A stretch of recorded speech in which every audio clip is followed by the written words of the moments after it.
When did you start writing poetry? I started writing poetry in high school because I had a crush on this boy who had a deviant art page where he wrote poems. So I got a deviant art page and wrote poems. But then eventually I found I was in an after-school program where I started really falling in love with it and realized that, it was a really important way for me to express myself as a teenager.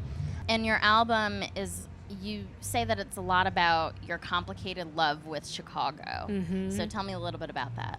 Yeah, I think being from Chicago with all of the things that go on here politically and also, with people here, there becomes a reputation that Chicago has for being very violent. And just, I went away to school for a while, and the reaction I would get when I told people I was from Chicago was always really disheartening to me, because it felt like people didn't actually understand that there's so much beautiful things that happen here, so much art, festivals like this one.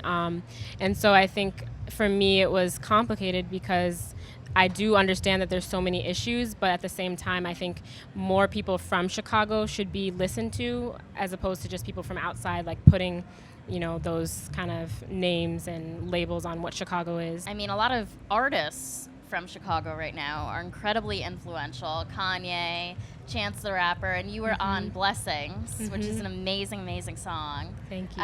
Tell us a little bit about that experience, how you linked up with Chance and what it means to you to kind of work with an artist who is also from your neighborhood, your area. I met Chance through poetry. It was through one of the organization's Young Chicago Authors, where we were both kind of he was doing a song, I was doing a poem, and we kind of just kept in touch. And when he was working on the third album, it was Peter Cottontail who reached out, like, can you come through the studio? And it was like, I don't think he said like something churchy, but I think the vibe of the music was just like, it took me to that place, and so we just started writing, and it just worked out that way.